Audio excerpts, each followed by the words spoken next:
Hello everyone, welcome to Anand sir YouTube channel. आज के इस वीडियो में हम लोग अलजेब्रिक एक्सप्रेशंस के पार्ट 2 वीडियो सीरीज़ के नेक्स्ट वीडियो को देखने वाले हैं। जैसा कि आप देख रहे हैं यहाँ पे पहला क्वेश्चन लिखा हुआ है कि अगर 2x minus Y upon X plus 2y की वैल्यू हाफ के बराबर है तो हमें बताना है कि 3x minus Y upon 3x plus Y की वैल्यू किसके बराबर होगी। तो इस तरह क्वेश्चन को सॉल्व करने के लिए हम लोग को जो वैल्यू दी हुई है उससे हम लोग सबसे पहले x अपॉन वाई की वैल्यू निकाल लेते हैं। तो हमें दिया क्या है 2x minus Y upon X plus 2y is equal to half. तो इससे हम लोग सबसे पहले निकालेंगे x अपॉन वाई की वैल्यू। तो इसके लिए हमें क्रॉस मल्टीप्लाई करना होगा। तो 2 मल्टीप्लाई होगा 2x माइनस वाई से और x प्लस 2y 1 से मल्टीप्लाई होगा तो वही चीज़ रह जाएगा। फिर इसके नीचे हम लोग देखेंगे कि 2 इंटू 2x हो गया 4x माइनस 2y और x प्लस 2y। फिर x जो है LHS में जाएगा तो 4x माइनस एक्स और 2y RHS में जाएगा तो माइनस 2y से प्लस 2y और 4x माइनस एक्स हो जाएगा 3x और 2y plus 2y is equal to 4y। तो यहाँ से हमें दिख रहा है कि x अपॉन वाई की जो वैल्यू आ रही है वो आ रही है 4/3 के बराबर। अब जो क्वेश्चन में वैल्यू पूछा गया निकालने के लिए वो क्या था उसको देख लेते हैं। तो क्वेश्चन में जो वैल्यू पूछा गया था वो था 3x minus Y upon 3x plus Y. अब इसमें हम लोग क्या करेंगे कि x अपॉन वाई को यूज़ करने के लिए इसमें हम लोग y को कॉमन निकाल लेते हैं न्यूमरेटर और डिनोमिनेटर से। जब हम y को कॉमन निकालेंगे तो ये बन जाएगा 3 into X upon Y minus 1 और नीचे बन जाएगा 3 into X upon Y plus 1। अब सिंपली इक्वेशन नंबर 1 से हम लोग y की वैल्यू x अपॉन वाई की वैल्यू पुट कर देते हैं इसमें। तो x अपॉन वाई की वैल्यू है इतनी 4/3।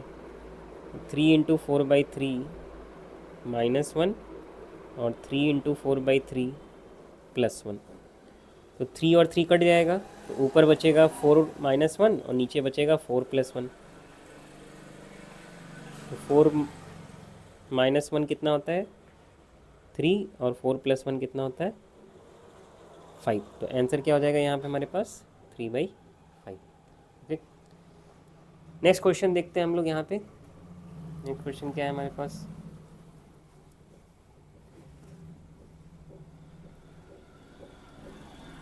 नेक्स्ट क्वेश्चन यहाँ पे है if x upon 2x square plus 5x plus 2 is equal to 1/6 then हमें फाइंड करना है x प्लस 1/x की वैल्यू। ठीक है, तो चलिए सॉल्व करते हैं इसको।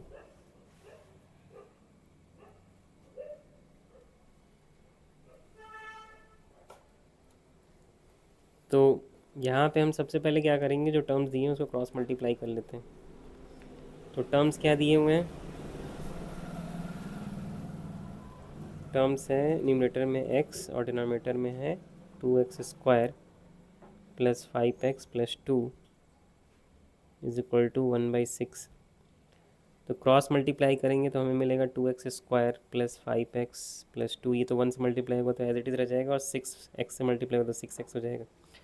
6x को हम लोग भेजेंगे LHS में तो ये 5x माइनस 6x हो जाएगा। 5x माइनस 6x कितना होगा -x। अब यहाँ पे हमें सिंपली क्या कर देना है, ये मिडिल टर्म स्प्लिटिंग टर्म लगाना है। मिडिल टर्म को हम स्प्लिट करते हैं तो इस 2 को इस 2 से मल्टीप्लाई करेंगे, स्क्वायर के कोफिशिएंट को कांस्टेंट टर्म से। तो 2 इंटू 2 कितना हो गया 4। अब 4 को ऐसे फैक्टराइज करना है कि हमें मिडिल टर्म में जो कोफिशिएंट दिया है वो वैल्यू मिल जाए। -1 दिया है तो -1 कैसे आएगा, तो हम लोग 4 को लिख सकते हैं 4 को लिख सकते हैं हम लोग 4 को यहाँ पे हम लोग लिख सकते हैं ओके तो यहाँ पे हम लोग को ये मेथड नहीं लगाना था, हम लोग यहाँ पे क्वेश्चन को फिर से रीस्टार्ट करते हैं और थोड़ा सा इनोवेटिव तरीके से इसको सॉल्व किया जा सकता है। हम लोग क्या करेंगे कि यहाँ पे जो ये x दिया हुआ है इसको रेसिप्रोकल कर लेते हैं हम लोग। तो जो क्वेश्चन है उसका अगर हम रेसिप्रोकल करेंगे तो हमें क्या मिलेगा, 2x² + 5x + 2 divide by x is equal to 6/1 मतलब 6। तो ये मैंने रेसिप्रोकल किया। अब एक एक करके सारे टर्म्स को हम लोग x से डिवाइड करेंगे। तो यहाँ पहले हमें मिल जाएगा 2x, यहाँ मिल जाएगा 5 और यहाँ मिल जाएगा 2/x इज इक्वल टू 6। अब हम लोग 5 को भेज सकते हैं RHS में और 2x + 2/x में से हम लोग 2 कॉमन निकाल सकते हैं, तो हमें बचेगा x + 1/x। और जब 5 RHS में जाएगा तो 6 - 5 कितना हो जाएगा, 1।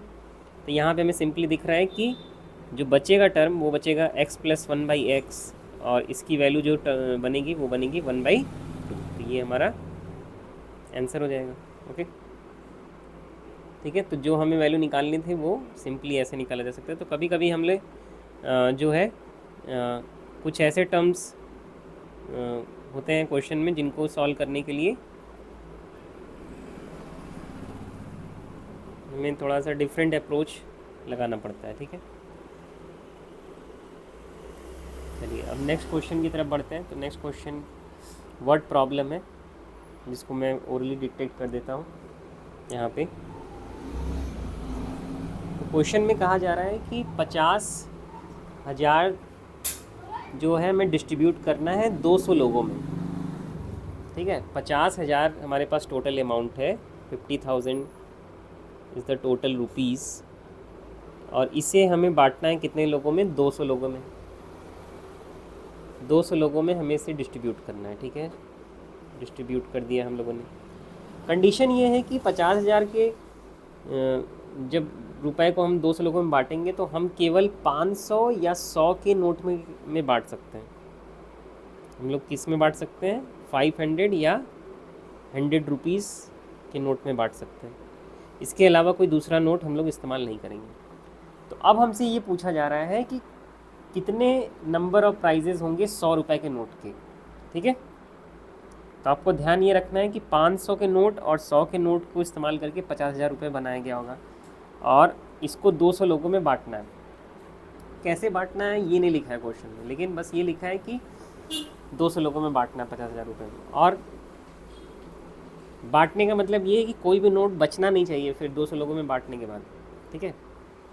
तो let us try to solve this question. इस तरह के क्वेश्चन को सॉल्व करने के लिए हमें सिंपल अमाउंट वाला मेथड लगाना पड़ेगा। तो हमसे पूछा जा रहा है कि ये जो 100 रुपये का नोट होगा ये कितना होगा, ठीक है। 100 रुपये के नोट के कितने प्राइजेस बनेंगे। तो मान लेते हैं कि 100 रुपये का जो नोट होगा वो x है। 100 रुपये का नोट कितना होगा, x होगा, ठीक है। 100 रुपये का नोट जो है x अगर डिस्ट्रीब्यूट हुआ है तो 500 रुपये का नोट जो है 200 - x डिस्ट्रीब्यूट हुआ होगा फिर, ठीक है।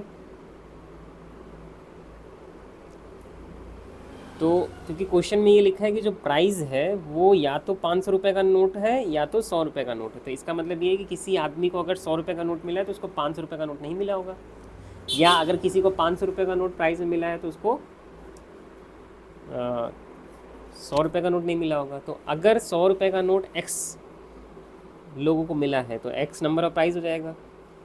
तो 500 रुपये का नोट इसका मतलब है 200 - x लोगों को मिला होगा, और ये टोटल कितने के बराबर होना चाहिए, 50,000 के, ठीक है। तो इसे हम सॉल्व कर लेते हैं। तो यहाँ पे जो हमें डबल जीरोस दिख रहे हैं उसको हम पहले दोनों तरफ काट देते हैं। तो डबल जीरो जो हमें दिख रहे हैं ये और ये, तो हमारे पास क्या बच जाएगा यहाँ पे x, यहाँ बच जाएगा 5 × 200 - x और यहाँ पे 500। सॉल्व कर लेते हैं इसको। x + 5 × 200 हो जाएगा 1000 - 5x इज इक्वल टू 500। फिर इधर हो जाएगा x - 5x - 4x और ये 1000 उधर जाएगा तो 1000 500 में से माइनस होगा, तो दोनों तरफ हमें वैल्यू निगेटिव में मिल रही है। -4x is equal to minus 500, minus minus cut जाएगा, x की वैल्यू हो जाएगी 500/4। 500/4 मतलब 4 1 जा 4, 4 2 जा 8, 4 5 जा 20। तो 125 प्राइजेस होंगे जो कि 100 रुपये के नोट से बने होंगे। तो इसका मतलब क्या है, 500 रुपये के नोट वाले कितने प्राइस रहे होंगे, 75, 200 माइनस 125। ठीक है, सिंपल क्वेश्चन था ये। तो चलिए अब बढ़ते हैं नेक्स्ट क्वेश्चन पे और देखते हैं कि उसका क्या डेटा है। नेक्स्ट क्वेश्चन अगेन एक वर्ड प्रॉब्लम है जिसको मैं स्क्रीन पे बता देता हूँ ओरली। ये था question number 3, then question number 4। Question number 4 क्या है, क्वेश्चन नंबर 4 है, एक वॉलेट है जिसमें कि 100 रुपये के और 50 रुपये के नोट हैं, और 100 रुपये और 50 रुपये के नोट मिला के कितने बन रहे हैं, 25,000 रुपये।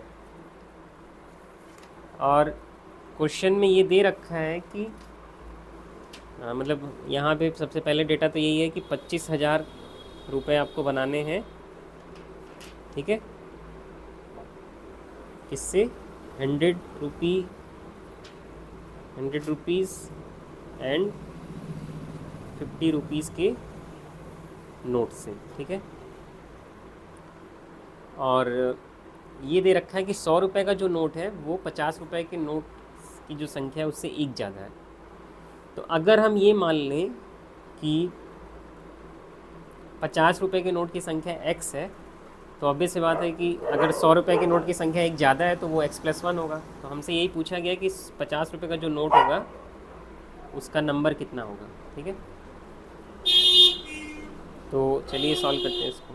तो मान लेते हैं कि 50 रुपये का नोट जो है,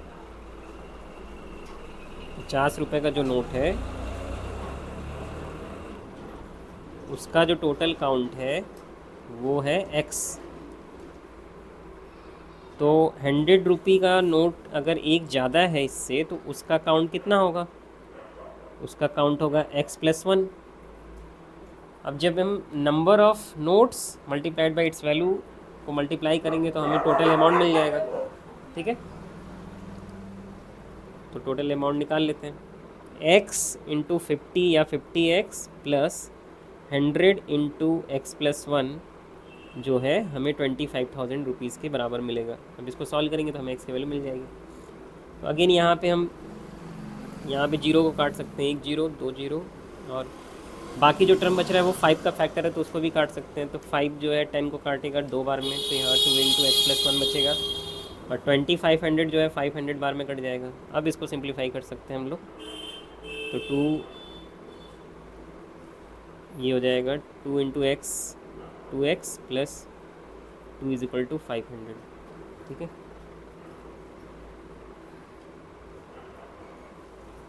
तो ये हो गया 2x प्लस एक्स 3x, और 500 माइनस 2 कितना होगा, 500 माइनस 2 होगा 498। अब हमें ये देखना है कि नंबर कटेगा कि नहीं x से। तो 3 1 जा 3, 3 6 जा 18, 3 6 जा 18 एग्जैक्टली ये कट जा रहा है। तो इसका मतलब ये है कि ये आंसर हो जाएगा। तो 50 रुपये के जो नोट होंगे उनकी संख्या कितनी होगी, 166। तो इसका मतलब ये होगा 100 रुपये का नोट एक ज़्यादा अगर है तो उसकी संख्या कितनी रही होगी, 167। ठीक है, तो ये आंसर हो गया हमारा इस क्वेश्चन के लिए। चलिए अब लास्ट क्वेश्चन हम लोग सॉल्व करते हैं इस अलजेब्रिक एक्सप्रेशन में। तो अगेन एक ये वर्ड प्रॉब्लम है, और इसमें क्या है, ये क्वेश्चन नंबर होगा 1 2 3 4 5। ठीक है,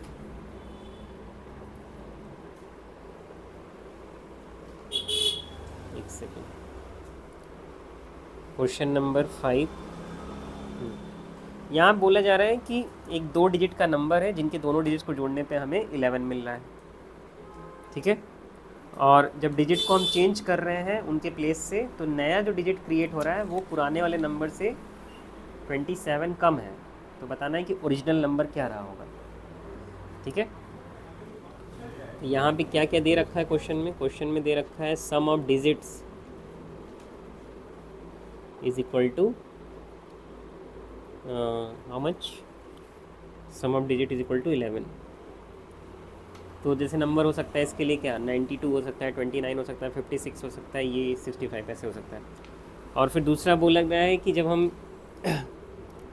ओरिजिनल नंबर जो हमारे पास है इसके नंबर्स को जब हम रिप्लेस कर रहे हैं तो जो न्यू नंबर हमें मिल रहा है वो पुराने वाले नंबर से कितना कम है 27। तो इसका मतलब original number minus new number कितना होगा 27। तो हमें बताना है कि ओरिजिनल नंबर कितना होगा। सिंपल क्वेश्चन है, चलिए सॉल्व करते हैं इसको। तो जब भी हमें इस तरह के क्वेश्चन को सॉल्व करना हो जो 2 डिजिट के हो तो इसमें हम लोग ऐसे मानते हैं कि let the original number B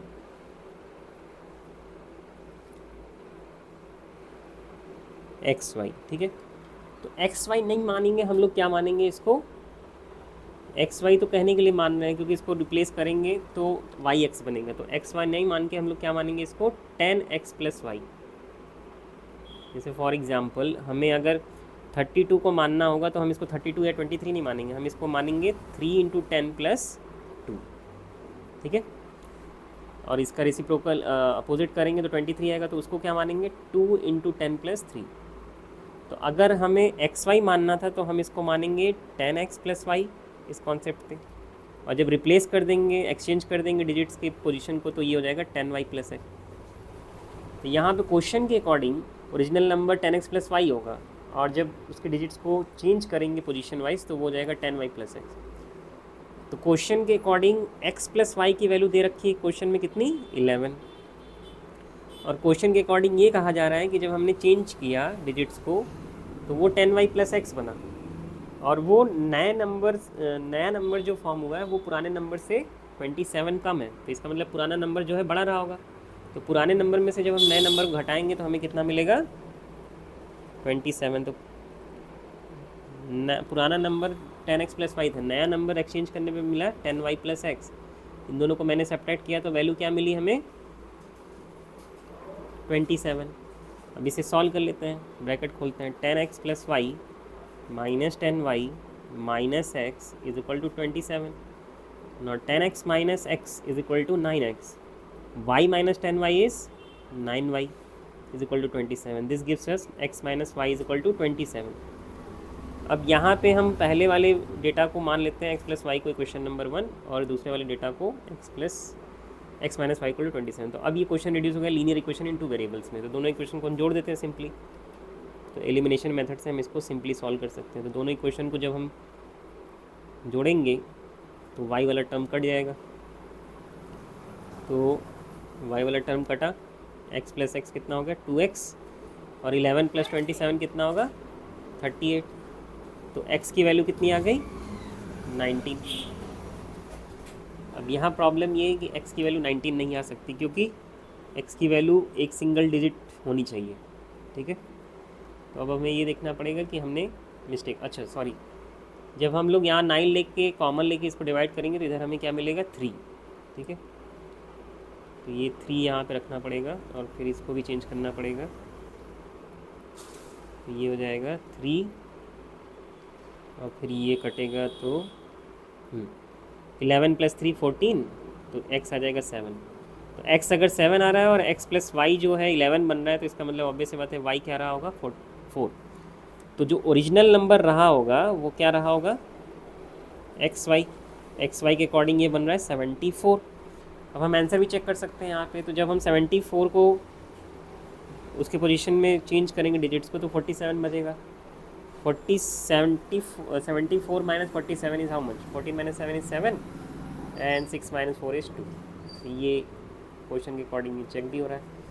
तो ओरिजिनल नंबर जो हमारा था वो क्या था 74। ओके, ओरिजिनल नंबर हमारा क्या था आंसर में 74। तो इस क्वेश्चन के लिए आंसर क्या हो जाएगा हमारा 74। ठीक है, सो ये 5 क्वेश्चन हम लोगों ने देखा आज अलजेब्रिक एक्सप्रेशन पे। ठीक है, तो यहाँ पे आप अलजेब्रिक एक्सप्रेशन पार्ट 2 में हम लोगों ने कुछ नए क्वेश्चन को सॉल्व किए जो डिफरेंट थे पार्ट 1 के 5 क्वेश्चन से। सो हम इसके पार्ट 3 को भी कुछ नए क्वेश्चन के थ्रू सॉल्व करेंगे। ठीक है, so thank you for watching this video and have a nice day.